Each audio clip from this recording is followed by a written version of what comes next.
Halloween can be a stressful time for parents to try to determine how they want to approach candy in their homes, but I like to see it also as an opportunity of how we can model our attitudes toward foods, making space for balance in our lives and teaching our children how to listen to their bodies and gain some autonomy over the foods that they're going to eat. Yay Networks.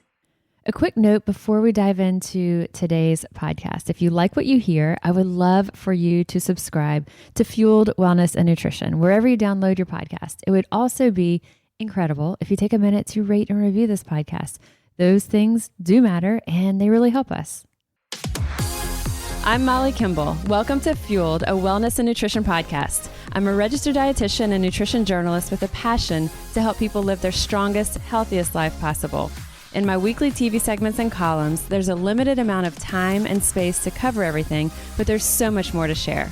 This podcast is my opportunity to dive deeper into the topics you want to know about. All right, y'all, in this week's episode, we are talking about Halloween and Halloween treats done really nutritiously and in a way that is actually we can feel really good about from a whole body wellness perspective. And it's not just me talking with you today. I am joined by Brittany Craft. Brittany is a friend of mine. She is a huge part of my life in so many ways.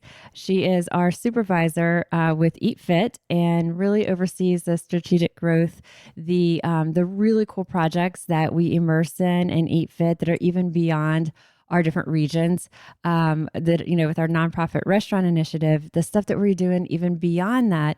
Brittany helps to drive that. She's somebody that I turn to for guidance for things and all the big decisions. I'm always turning to Brittany and saying, hey, let's talk through this. Let's get your insight, your input. And this is one more of those, is sharing Halloween with y'all. So welcome, Brittany. Thank you. I'm excited to be here. I've been working with you for 5 years and this is my first podcast. I know. I'm excited. I know. I'm really excited for it. And you are, of course, registered dietitian, but beyond registered dietitian, you're also a mom. So you're speaking to it kind of from those perspectives. Nora is about to be 3. Mm-hmm. Yes, she'll be 3 in December. She is a little force of a personality, and she had her own some limitations, food restrictions that when she was really little, that y'all had to focus a lot on. Yes, we did. My husband, we come from a family of food allergies, not myself, but my husband has allergies to shellfish, peanuts, and all tree nuts. So in the long run, we've actually turned out quite well with Nora, but there was some periods of time when she was like 6 months to 12 months old where I was dairy free and she was dairy free as I was breastfeeding her because she just had some really bad eczema, and we found that would made a big difference. So dairy was one thing that we reintroduced slowly. She still to this day does not really eat cheese because it wasn't something she was used to that little. So we're working on that. And then she also had an F-pies allergy to fish. And sadly, that was something that it comes to fruition or comes to be revealed after they've already eaten that food a few times. So one of her favorite foods was salmon. And then the 10th time she ate it, she started vomiting. So that was something that we had to pivot with. And we're still working to kind of reintroduce her to fish because she's just not used to it now. So that brought all of things to a forefront and probably brought food and conversations around food and how do you approach certain things. Even as a mom, as a dietitian, that brought it to the forefront, probably even definitely way more than you expected, but I would think also way more than you wanted. Because there's so much that's intuitive where you want to be able to kind of just go with what is sort of the natural flow, and that sort of kind of like put a wrench in that, which we'll come back to that, y'all, a bit as far as, that approach on Halloween. But your kind of take is, you put a lot of focus on healthy relationships with food, healthy relationships with body image. And so that same approach that is going with regular mealtime, that every day, you use a version of that for holidays and special events. Right. I think I want the fact that I'm a dietitian to be an asset to Nora rather than a source of pressure as she grows up. And I Yeah. think it has been. I think like the knowledge that I've had has been helpful to us. But I don't ever want it to her to feel any, extra guilt or pressure when it comes to eating. We have a big focus on, and what I'm trying to build in her is a healthy relationship with food where it's something that she can enjoy and she doesn't have to feel guilty if she eats something or feel like she has to look a certain way to gain her worth through that. So that's something that just I want to model that in the way that I eat and the way that I speak about myself, because she's going to model that with how she speaks about herself when she's older. So those are things that I try to pay attention to, even at the ripe old age of 2.5, 3. Right. And I think something like Halloween and what that is it's a, it's one event out of the year. It's one day or, depending on, it falls on a Tuesday this year. So it might be, 5 days of sort of weekend and into that. But it can be, I think, a really good, it's a good practice session for parents and how those conversations happen around food. One of the things that I think probably is like nails on a chalkboard for both you and I is when we do hear those parents say, I can't have that, or I can't eat that. It's sugar, or the shoulds, or oh, I was so bad. I ate like half the basket, half the pumpkin of candy or whatever. So the phrases of Right. I'm so bad, or I can't, or we can't do that.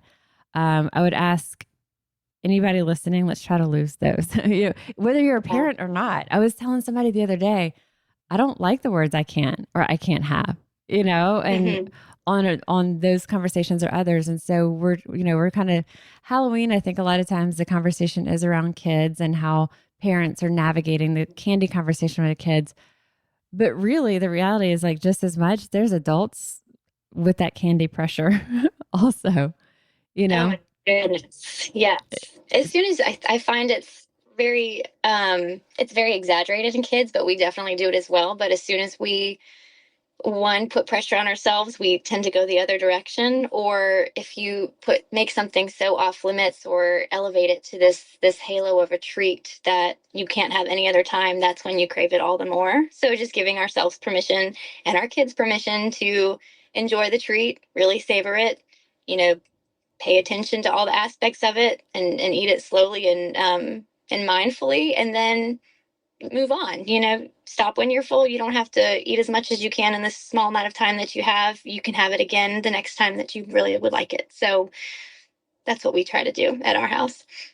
So I guess thinking, how do we break it down? There's several things that I want to kind of go through because there's one, what are we handing out as, as you or me or the person listening to this podcast? What are we choosing to hand out at Halloween?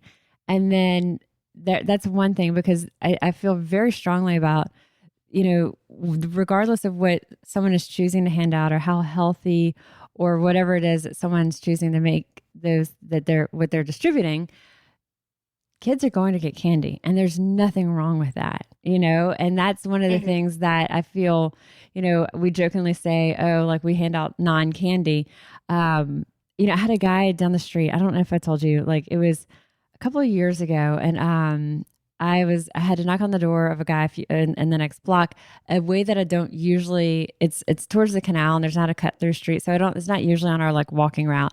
But I had to ask him about something that had happened, kind of like that someone had told me he was aware of, and so I knocked on the door, and it was very much a like stranger, like I didn't know him.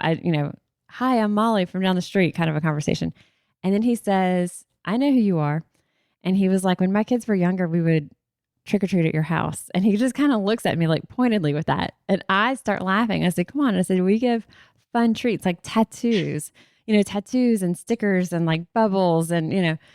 And he's still just looking at me like deadpanning. He's like, and he's kind of just not like, and I was like, and then I keep talking. Like there's more that comes out. I'm like, I mean, it's not like we're giving away like dental floss and nickels, I'm like, it's fun stuff. And he was kind of, I think he was just joking, but it was just very dry. But it was completely unexpected of like what I was going to knock on this person's door to ask, completely out of left field. Like it was like nowhere near. It was several months even. It was in August actually. So it had been 10 months since the last Halloween. It was like the last thing I was expecting. But he was sort of just teasing, I think. But, we did the TV segment with WGNO with Brooke, our anchor, and she was, kind of giggling about it. And that LBJ, one of the anchors, was like, "Oh, I'm not going trick or treating at Molly's." And I'm like, "You're going to get candy anywhere you want to go." First of all, LBJ is way too old to go trick or treating, but you're going to get candy anywhere you go. And it just makes it something different to have the toys. But I have struggled to have other people join in having non candy. I think the biggest deterrent for me for doing that in past years has just been it felt like an extra mental hassle to buy something that's not sitting obviously in my grocery store. But Where this you're year we already are doing shopping. Yeah. where I'm already shopping. This year we had to buy some trinkets for my daughter's school. And I just started adding a bunch to my cart. So we're doing non candy treats this year. And I fully support it because I will say, I'm speaking from the perspective of a toddler, but whenever we do get non candy treats, those are the ones that we treasure the most. One year she got a rubber duck actually in a Halloween basket, and that was the one she carried with her all through the rest of the evening. So Wow. I do think there is draw for it for the kids. And then I'll also say, as a parent, I prefer getting my daughter getting things like that for a few reasons. One, I mean, it's some variety, and then two, for some parents, that's the allergy friendly option. If your child has, I mean, my husband has a peanut allergy. There's so many things just from cross contamination that some kids with allergies cannot eat. So you're being more inclusive to those kids. And then I can't remember what my third point was going to be. The variety, though, you're right, and it's something different because the little fun size candy bars are going to be up and down the street or any event they're going to go to. And we have a good bit of trick or treaters and a lot of kids and children that come through. And we were at dinner a few months, maybe it was like spring this year, and there had been two cute little girls who had been trick or treaters, and they were probably like 3 and 5, maybe, barely 3. And they were really cute. And it had stood out to us because they were like, "What's your name?" Like to us. I was like, "I'm Molly, I'm Brad." And then they're like, "I'm Jeanette," like they were just super personable and it like stood out. We had actually first said, "Oh, what are you?" Because she didn't look like she was dressed in anything. She looked like she was just like in a blue athletic outfit, but it was some sort of a superhero that she was. But when we had asked what she was, she told us her name instead of what she was dressed as. And Aw. then that was it. And then she turns to us, "What's your name?" And so a few months later, like, spring, we're at a restaurant down the street and I see these two little girls and the family, the mom, dad, and the two little girls. And they're kind of wiggly and they're turning around and they're looking in their chairs. And I see them looking at us, but it doesn't strike me. I just think they're like wiggly and, in the restaurant. But as they were leaving, the parents stopped them at the table and they were like, they wanted to talk to y'all because they remember, y'all are the ones that give out the fun toys at Halloween. I Mhm. was like, this is everything. Like it was so gratifying and validating in that moment. I was like, oh, this is Yes. fantastic. So yeah, I think the variety Yeah. is good. And again, there's so much that they're going to get candy. And so it's something that's fun. It's different. It stands out. Where did you Yeah. find And go ahead.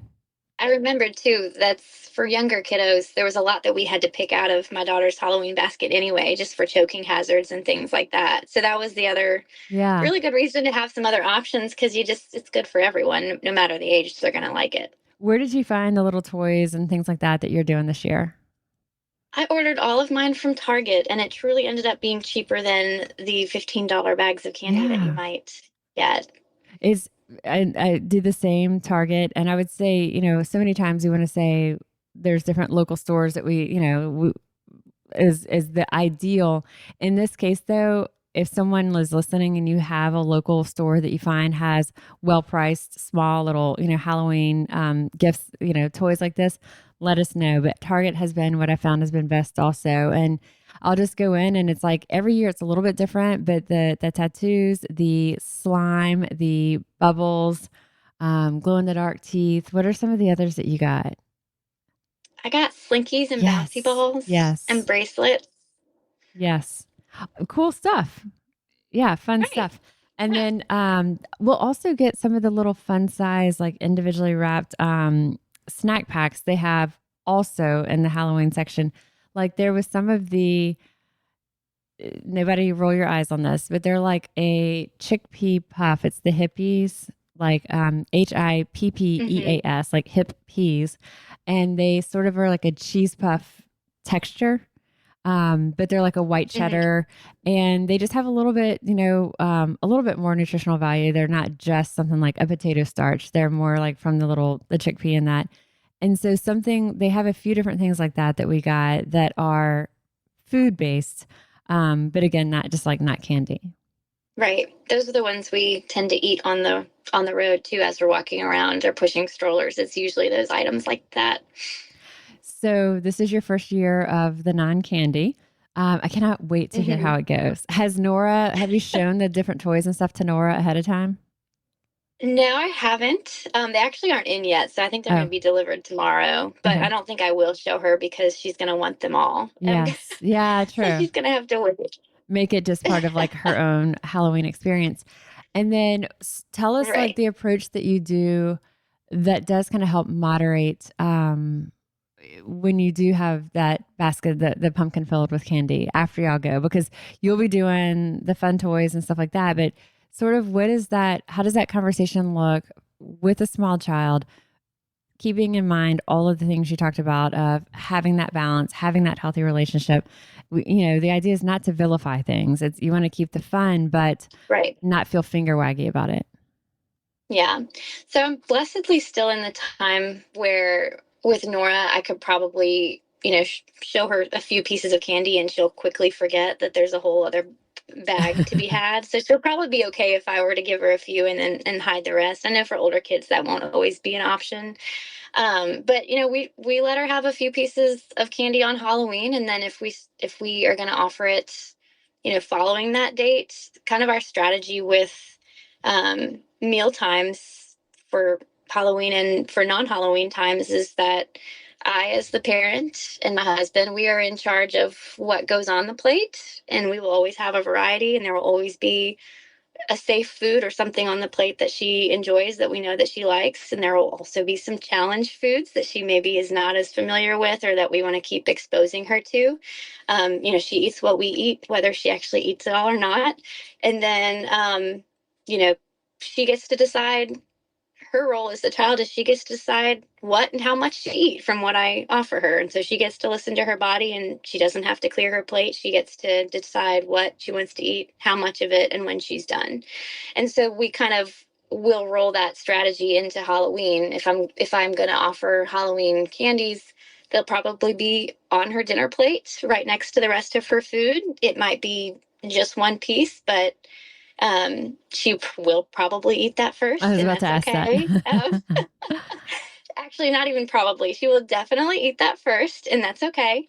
And then if she asks for more of the sweet item, usually my response is, "That's all we have of that today. We're going to save some more for tomorrow," and then we move on. Um, so yeah, I mean that's probably what we'll do, and it really helps to reduce any mealtime struggles in our house. I'm not saying it's never happened.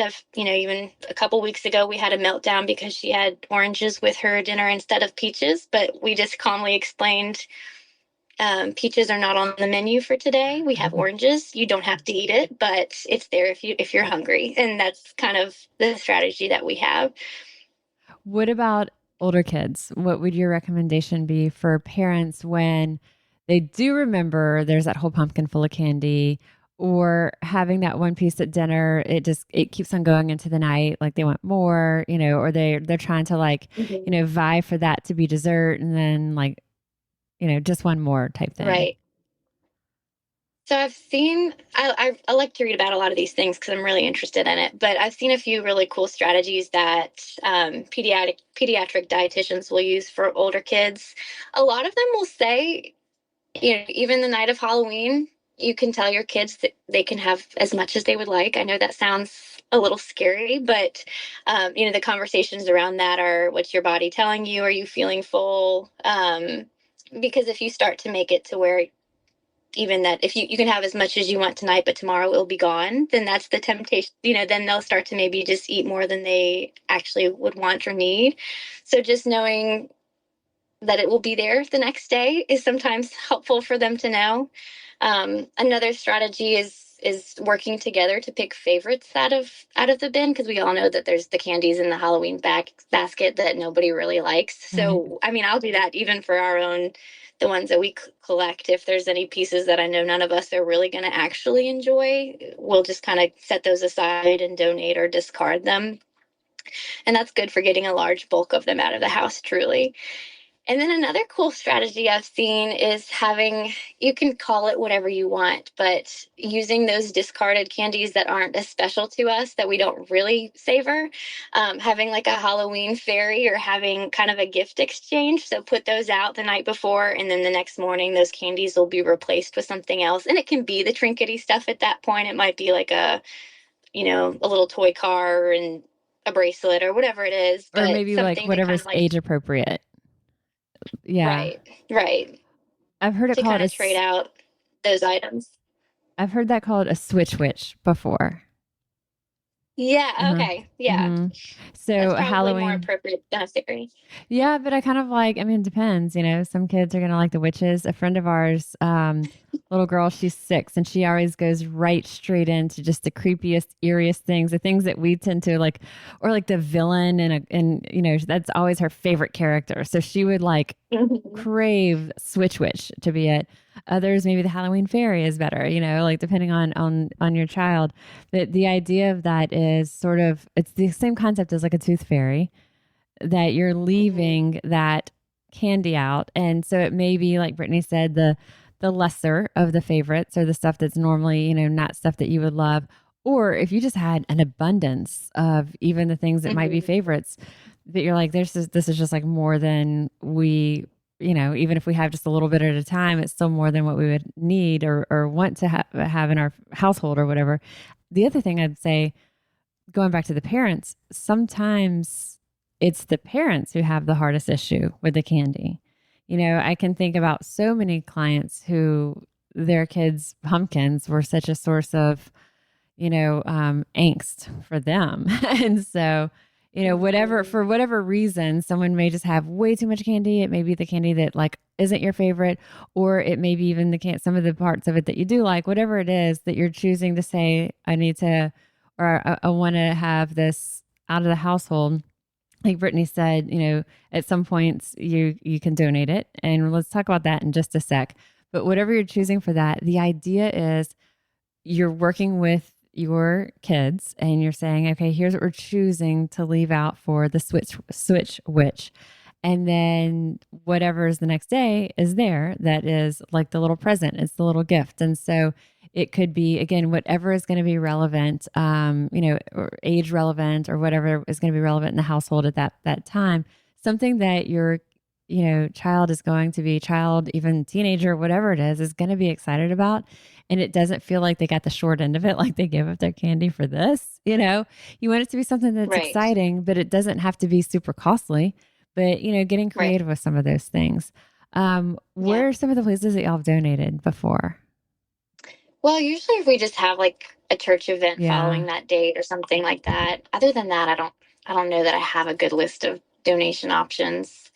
I think the idea of that is really hard when people think of, well, we could ship it here, but a lot of the things are melty also. So, Mhm. but I do think that a lot of times if it's a church or a nonprofit organization that someone's involved in, and they've got something like that where there's going to be a lot of people coming through the doors, that can be your place to donate.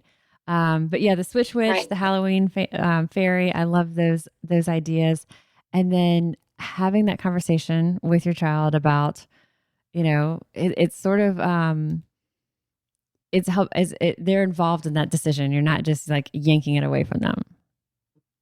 Right. I think like in general, Halloween is a it can be a challenge in some ways, and I know we're talking through those challenging points, but I also see it as an opportunity to have those conversations about, listening to our body and having the opportunity for them to have some autonomy to make good choices. And, maybe I'm starting to feel a little queasy after the fifth fun sized chocolate bar, and I can listen to my body and I know I can stop eating that. And I think that's something that, like you said, adults can struggle with sometimes. So if we have that opportunity to work with our kids now, that's going to set them up for success.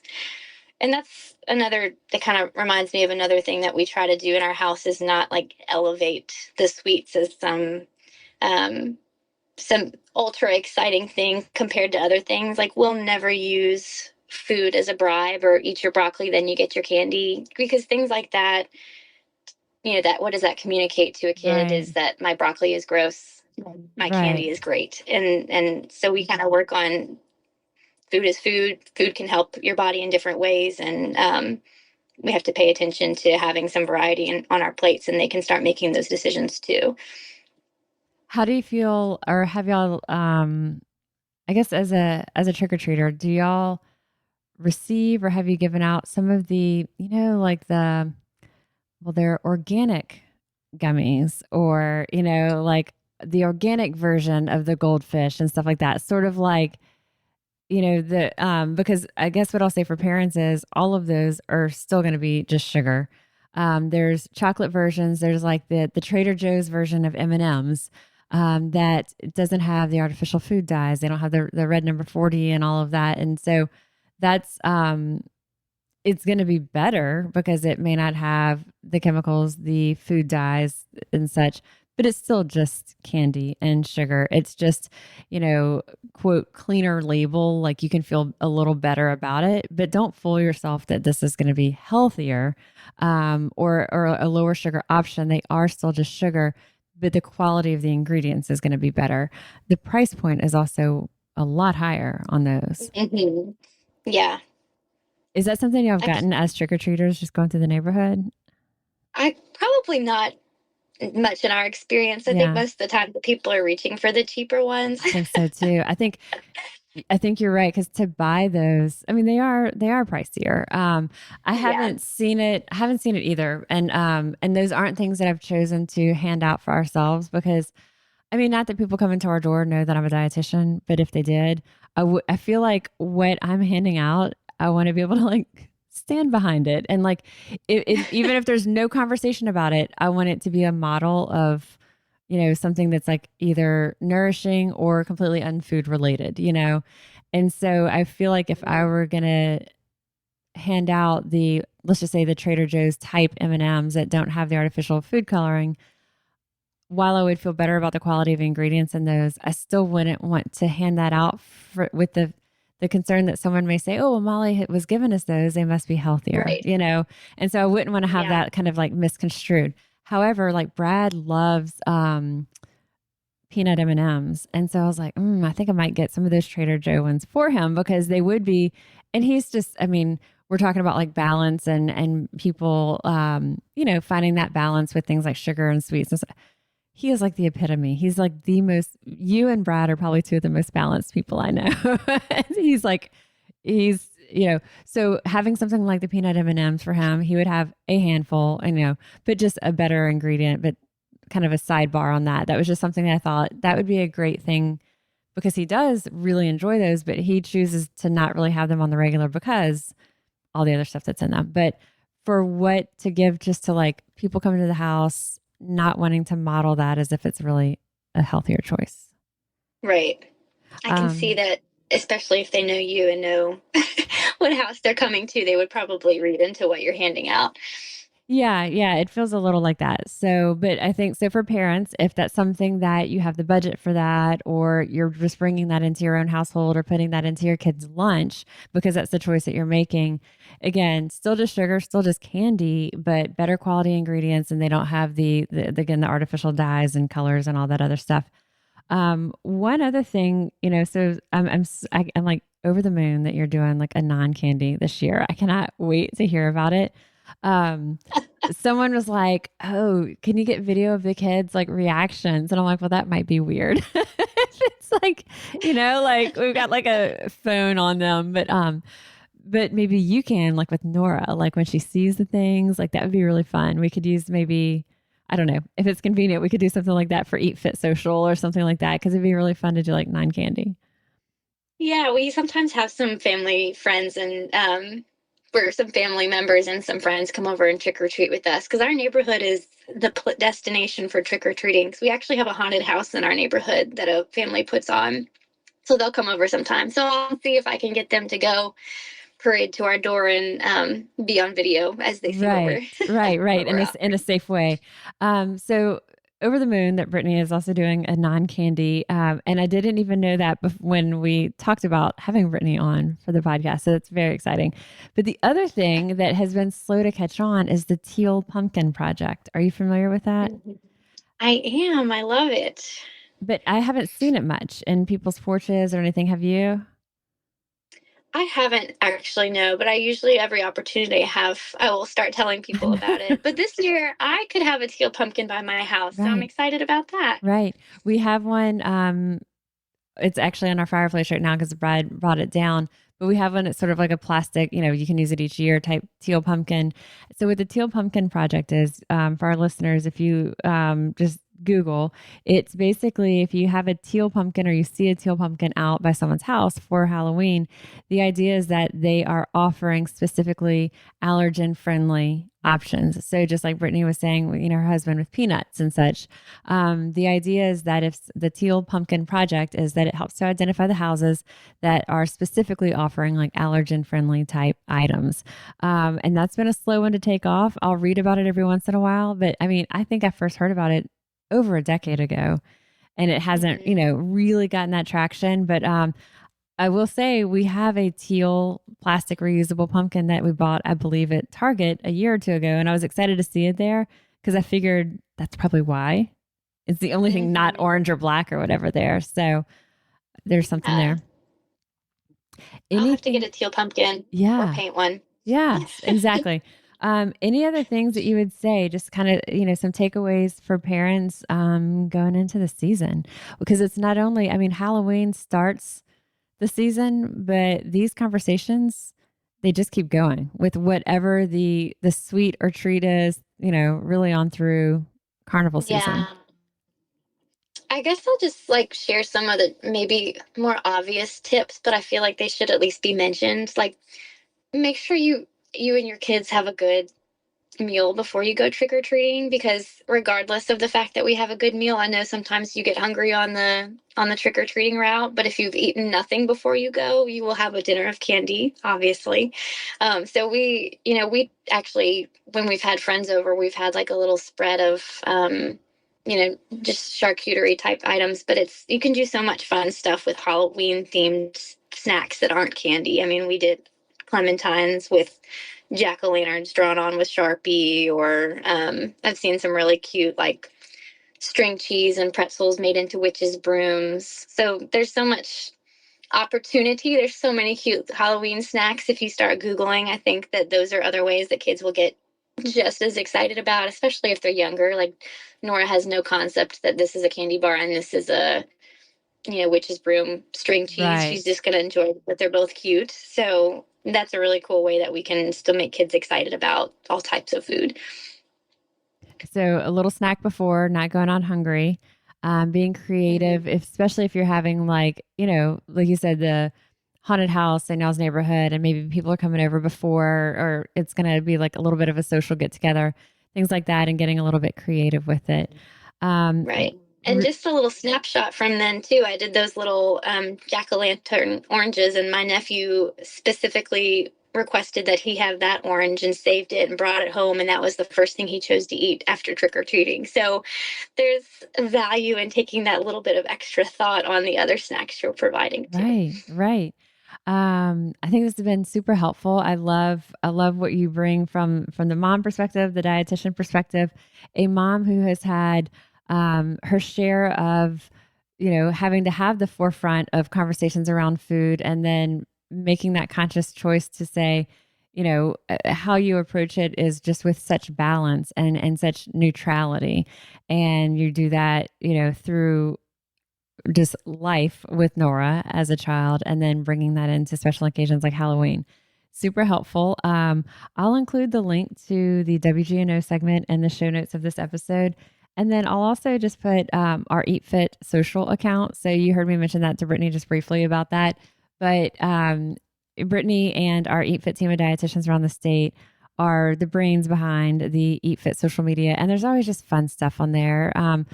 It's not going to, year round. There's just going to be fun ideas, tips, and just showcasing nutritious options that are like fun and delicious for us. So I'll include the link to that.